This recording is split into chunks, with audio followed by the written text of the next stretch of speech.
Kowe iso mangan wareg ya mergo kersane Allah, iso mlaku ya mergo kersane Allah. Kamu itu udah siapa-siapa tanpa pertolongan Tuhan. Wale salaka seun ilaman nilta min ridwanillah. Wale salan ora ana iku laka kedue sira apa seun perkara ilama kecuali perkara nilta kang merkule sira min ridwanillah sangi ridane Allah.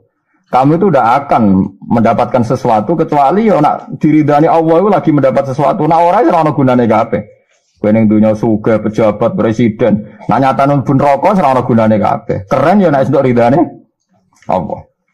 Mulane jare Abdul bin Mas'ud nak dilempong innaka karim. Jenengan tiyang terhormat jare Abdul bin Mas'ud. Sok cung yo nak kowe roh aku ning swarga lagi karim.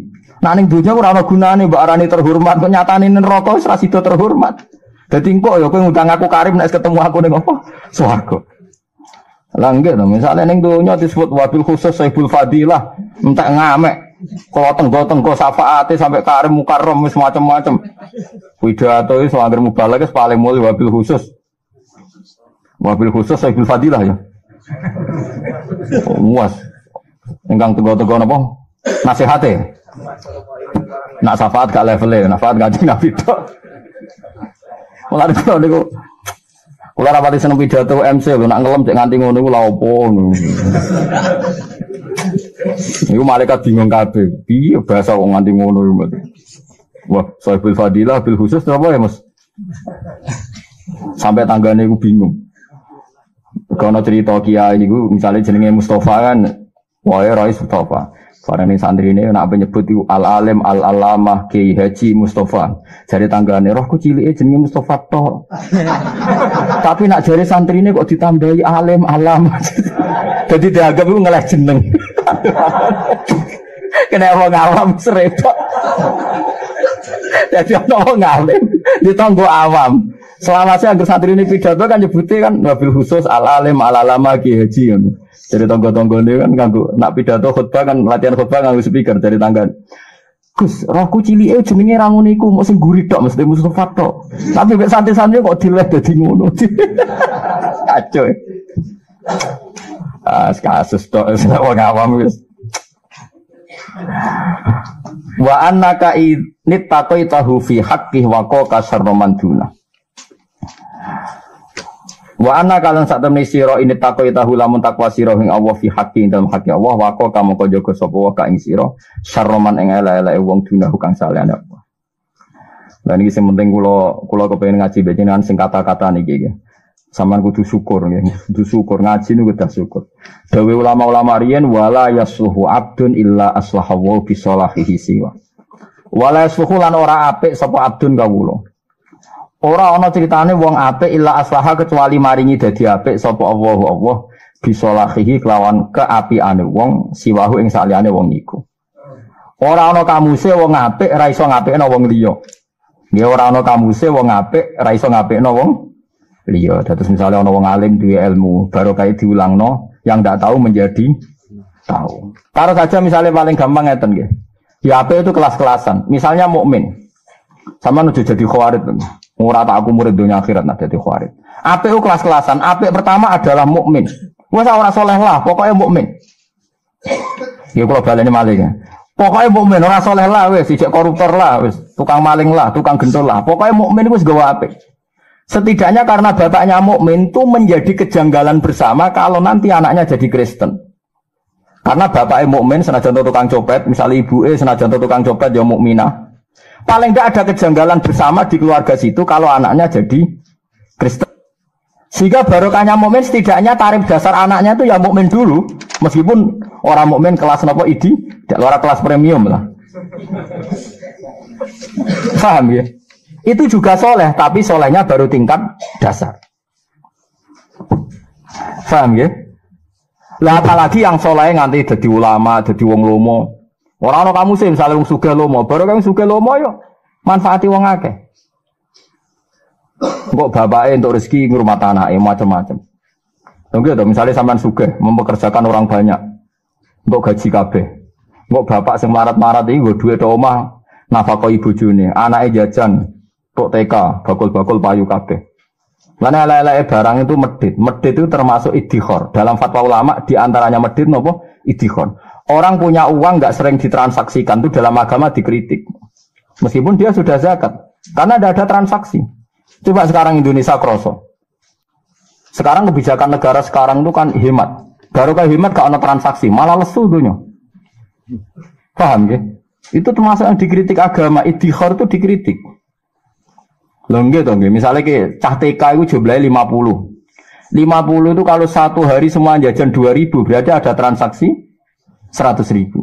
100.000 itu kalau ada pedagang 5, semuanya ngambil laba 20.000, kan setiap ibu-ibu atau pedagang di TK itu laba 20.000. Paham kira-kira nggih? Artinya karena ada transaksi ibu-ibu ini dagang di TK iso pulang bawa laba pinten? 20.000. Tapi gara-gara teori ekonomi hidup efisien, nang omah wis mangan, di kulkas juga jajan banyak. Cah TK ora dikai dhuwit. Apa meneh sing engkek muni gak steril di dalam macam-macam gitu. Enggak ada transaksi kan, berarti ibu-ibu udah bisa dagang kan? Itu kacau. Lan rata-rata wong iri itu anake bodho-bodho, pancen niku menyalahi sunatullah ora oleh ngono paham nggih.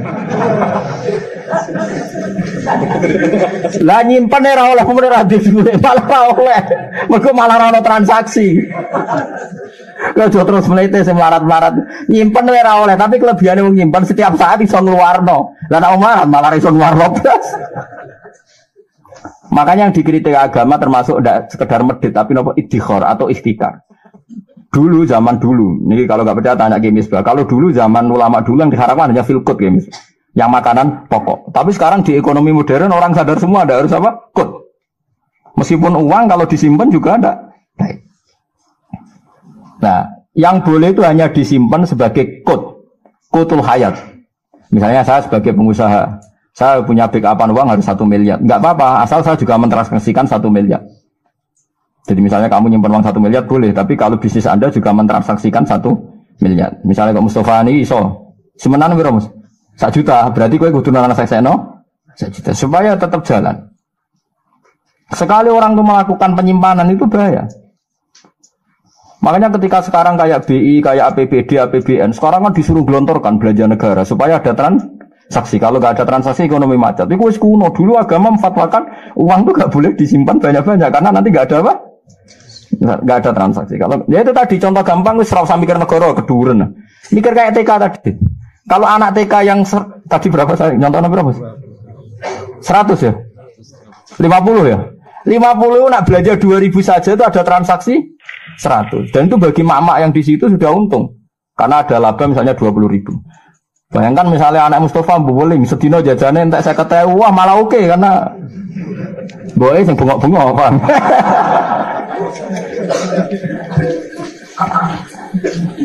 Nah, itu kalau 2.000, kalau 5.000 berapa sudah coba? Pinten? 250 kan? Mana cara kula? Nak sak kula misalnya anak kula sangu 5.000, sak Mustafa orang mbok sangon. Kula berkali-kali ngaji di sini saya ingatkan. Pertama dulu istri saya protes. Mongkus jajan ra dipangane kok dibeli. Ya saya bilang memang harus beli itu sudah ibadah karena bagi bakulnya, bagi penjualnya sudah senang karena barangnya payu. Soalnya cilik ra dipangan keben to yang pitik maksudnya pangeran dipangan pitik kok repot. Masa wis dipikir pangeran kowe tok ya pitik barang kamu. Manusa iku ragus, mau ora ana barang mambu ya dipangan disimpen. Ndak baru kaya mambu dipakakno pitik. Tongko ora dipilih dadi pitik kok dipangan manusa meneh. Wes pangeran wis pinter ora usah mbok warai ben wae ya udah. Jangan-jangan ini bener juga. Lha ya coba susahin ning donya ada mbok pikir lha apa? Pakanan mambu, nek mambu pakakno pitik. Mbok pitike lemu, mbok sebelah mbok pangan meneh. Mulane kene ning alam malaikat mau diguyut tok manusa bahlul maksudnya. Ya siklusnya hidup kan hanya gitu-gitu saja. Kok kowe ora muni alhamdulillah alasan mau mbok coba. Mulane alhamdulillah semono tok. Mulane jari Imam Ghazali, lan ada diung marat, malah penak jari Imam Ghazali. Tapi rata-rata wong ora siap. Wong sugih nak dagangan nanti lintas negara. Lintas negara sing dagangan duwe toko nunggoni toko, sing bisnis lintas pulau numpak pesawat ngalor ngidul. Engkok pangeran mau ngendikan, di antara harta kamu ada hak fakir miskin. Tengok-tengok ning omah dibagi hak mbek pangeran. Gagah diwo gagah wong marat, ora melo kerja untuk jatah. Jatahnya legal langsung ke Allah.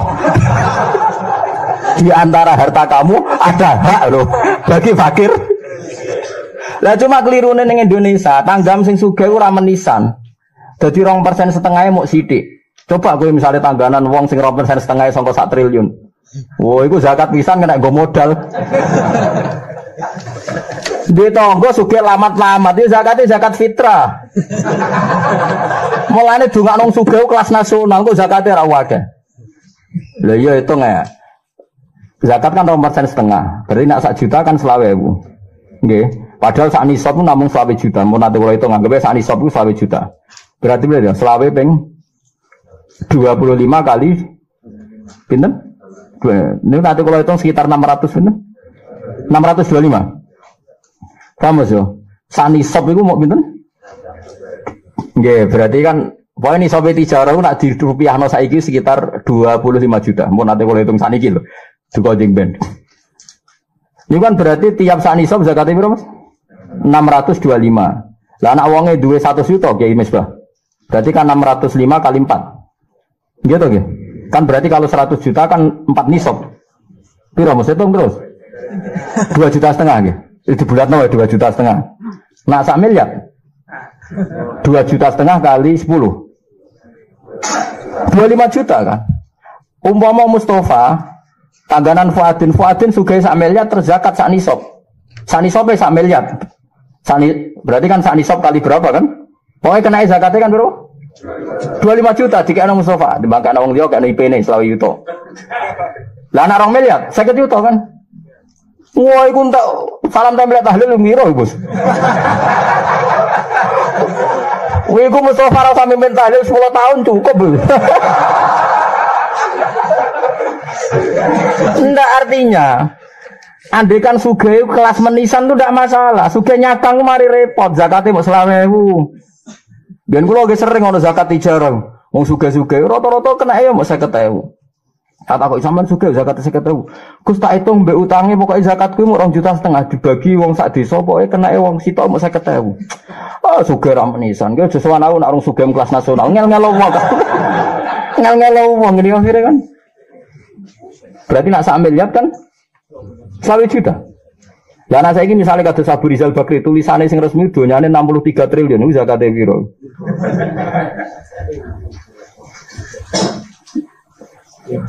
Kowe nak di zakate wong sugih blegedu mbek wong sedengan. Wong sugih blegedu.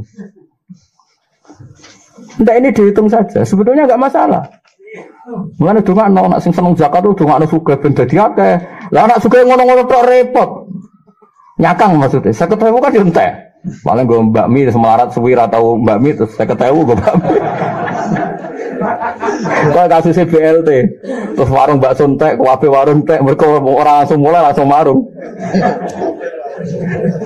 Aku lo kata santri-santri ini bapak sing di warung seneng Gus kalau nak bagian BLT piye, wah warung cepet entek. Tapi mau bapak nu rano sing langsung mulai Gus marung sik sing penting. Iki sini wala suhu abdun illa aslahawu bi salahihi napa siwa ora ana kamuse wong saleh dhewean mesti orang saleh itu membawa kesolehan orang banyak ya tadi misalnya wong alim baru kayak dekne alim ilmune disebar baru kayak wong sugih donyane disebar mulane sing bangga tapi yo waliane wala yafsudu abdun illa afsadahu bi fasadihi ghaira wala yafsudu lan ora rusak sapa abdun kawula illa afsada kecuali maringi kerusakan sapa Allah bi fasadi rusak ahad ghairuhu ing saliyane ahad utawa liyane abad wong nak rusak ya mesti ajak-ajak lho nggih to mau rusak mesti ajak-ajak ono wong bangkrut tuh gara-gara diutang wong ra nyaur akhirnya bangkrut anake melok rapati entuk wesel mergo bapake bangkrut gara-gara bapake dibodoni wong lha pokoke walhasil wong rusak ya mesti ajak begitu juga misalnya mufti sing sesat menyesatkan ilmune pas-pasan fatwa akhirnya sesat dan menyesatkan jadi dalam dunia ilmu nak ora alim alama sing ikhlas sesat menyesatkan dalam dunia harta kalau tidak dikelola secara baik yang akan merusak yang lain melarat ya sama kemelaratan sing dikelola wong fasik kasus PKI kan gitu kan PKI itu fahamnya kan faham bela kaum buruh mau bela wong melarat nah darani wong sugih itu berjuwis penghisap darani kiai napa menghisap akhirnya darani kiai jadi kayak ketua preman tengok-tengok neng omah anak gue setor dari kurang ajar tapi iya dulu PKI itu begitu orang kaya itu berjuis penghisap dia tengok-tengok di rumah pekerjanya kerja petani tebu nanti kalau panen diambil majikannya, pekerja hanya dapat upah. Kiai juga gitu, udah ikut kerja untuk salam tempel, jadi dianggap kayak ketua apa? Preman, ketua geng. Sehingga pertama yang disakiti PKI dulu itu Pondok Lirboyo. Makanya Gus Maksum itu sampai belajar jaduk gara-gara kecilnya Gus Maksum itu menangi Pondok Lirboyo diinjek-injek PKI. Terus dia ini dendam terus kepengen jadi wong jaduk. Akhirnya bisa dipagar nusa macam-macam. Memang arah sejarah ya. Mau kancani ibu kula riyen mondok teng ngene Rejoso. Dia kenal sampai keluarga kula. Itu kan tadi melarat-melarati dewi tapi melahirkan faham yang salah. Iku nganggep wong soleh-soleh sing wayahe diangkat pangeran dianggap bisa. Jadi kadang wong melarat tuh luwih ngeri fahami karena kalau dimasuki faham sing macam-macam paham ya? Itu jadinya macam-macam. Mulane Nabi yo ngelingno afatul mal ge kathah tapi afatul fakri ge napa? Kathah. Jadi Nabi ngelingno bahaya kaya ge dilingno Nabi, bahaya miskin ge dilingno Nabi. Sampai bahaya miskin Nabi nate ngelingno kadal fakru ayakuna napa? Kufra. Nggih nyatane tenan dalam konteks Indonesia dulu paham-paham kiri itu rata-rata alasannya membela kaum napa? Kaum napa miskin. Mulane sing hati-hati, mulane wong apik mesti ngajak apik liyane, wong rusak nggih mesti ngajak ngrusak napa liyane. Fa'adauka mongko te pira-pira musuh sira min nafsika sange awak dhewe sira iku toba iuka. Iku pira-pira watak sira asayatu sing elek. Musuh sejati ya watak sing elek iku. La wa auliyauka utawi kekasih sira min nafsika sange awak dhewe sira iku toba iuka. Iku pira-pira watak sira alhasanatu kang bagus. Jadi kekasihmu yo watak-watak sing apik, ora usah bakas wong liya. Musom sing sejati ya watak sing elek, balam sing sejati ya watak sing apik. Faqatil mafika min dzalika bi ba'din wa qatil a'da'aka bi auliyaika. Sebab iku watak sing elek kudu mbok perangi mbek watak sing apik. Ya misalnya sampean termasuk wong sing sombong, gengsinan. Ya gengsinan digo sing apik. Artinya misalnya nyalami templek kiai saya ketahui gue wong sugih, wah gengsi ya. Minimal 200.000 ya kan dadi apik. Ojo kok gengsinan kok separuh-separuh. Terus kiai-kiai desa iku gengsinan tapi separuh. Alhamdulillah kata kula elingno tobat. Kalau tiap ngaji tak elingno do tobat. Kiai desa iku kacau tenan. Ya wis muga do tobat. Kadang tahlilan kok Mustofa kan paling 20.000. Tarife ya Mas. Lah kadang tapi nak Mustofa ora ngono, alhamdulillah ora ngono. Kiai kan sering jagongan. Gak kasil Gus, Nyai teng Jawa Timur kiai cilik lah ora ngarah lesu, nak teng Jawa Tengah repot. Tapi yang kok repot. Lah kiai nang sangone 20.000 Gus, dik 20.000 go apa? Jare kiai ini ku kodho kula. Kowe ora gunane dik 20.000. Lah ya dik 20.000 untuk apa Gus? Zaman ngene kok ana wong nyalami templek 20.000. Nak ora gunane gak ana wong, ora gunane kok mbok simpen namune.